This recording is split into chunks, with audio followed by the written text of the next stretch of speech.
Mapalad ang mga dukha na tanging Diyos na lumikha, ang pag-asa at hika.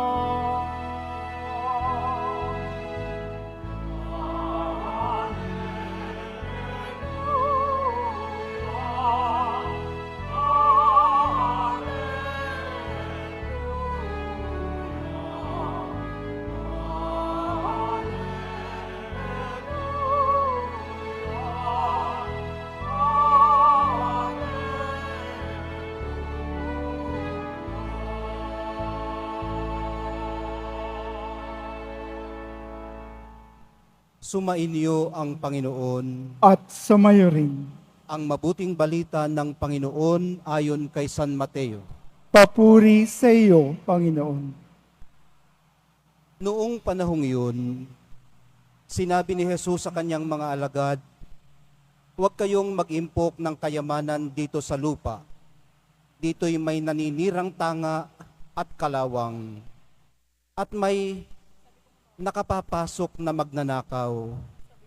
Sa halip impokin ninyo ay mga kayamanan sa langit.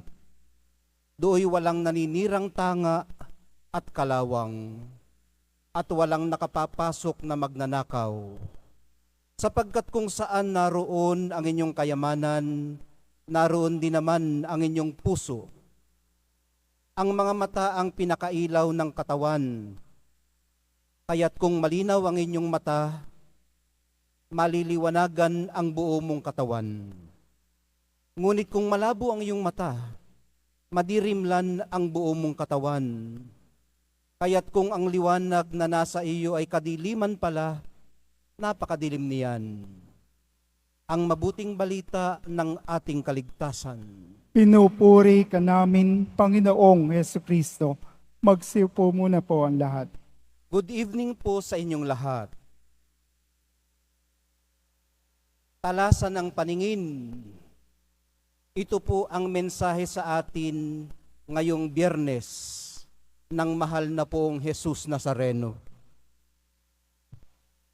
Magiging posible po ito kahit sa malalabo na ang mata, kung ang magiging gabay natin ay ang kanyang liwanag. Malalaman naman natin kung liwanag na nga niya ang gumagabay sa atin pag nakikita na natin ang kabutihan ng ating kapwa. Hindi lamang ang atin. O yung tipong hindi lang puro kasamaan ang nakikita natin sa ating kapwa. Mas madali naman talagang tumuligsa kaysa manghikayat, maghasik ng lagim kaysa ng saya. Ano po ba ang ating minamahalaga? Nasaan ang ating puso? Kung inyo pong napansin, ang puso ng ambisyosong si Atalia, ambisyosa pala. Ng ambisyosang si Atalia sa unang pagbasa ay maaaring nasa kapangyarihan o sa posisyon. Mukhang ito ang nagtutulak sa kanyang mga desisyon sa buhay.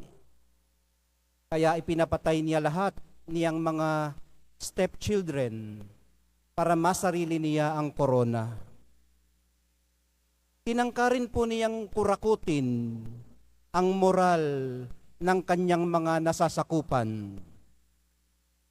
Pero nanatiling disente ang mga tao. Mabuti na lang at may nakaligtas na karapat-dapat maging hari.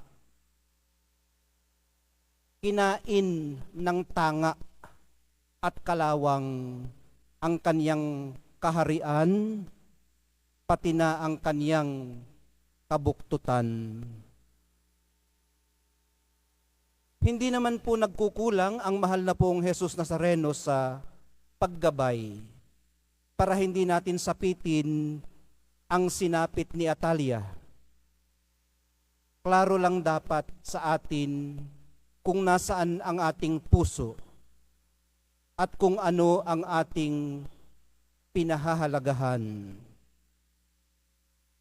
Sa pagpapatuloy po ng ating pagdalangin, minamahal kong mga kapatid, tanggapin nawa natin ang biyaya ng maingat na pagkilatis sa pagitan ng mahalaga at hindi mahalaga at sa pagitan ng napakaraming pare-parehong mahalaga.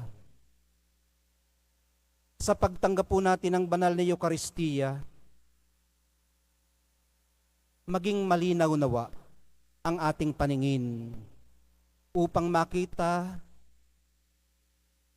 ang sa atin bilang mga deboto ay pinakamahalaga ang mahal na poong Jesus Nazareno. Mayakap din nawa natin ang iba kung paanong niyayakap niya tayo. Mahal na poong Jesus Nazareno, kayo po ang kayamanan naming hindi mananakaw at kailanmay hindi masisira.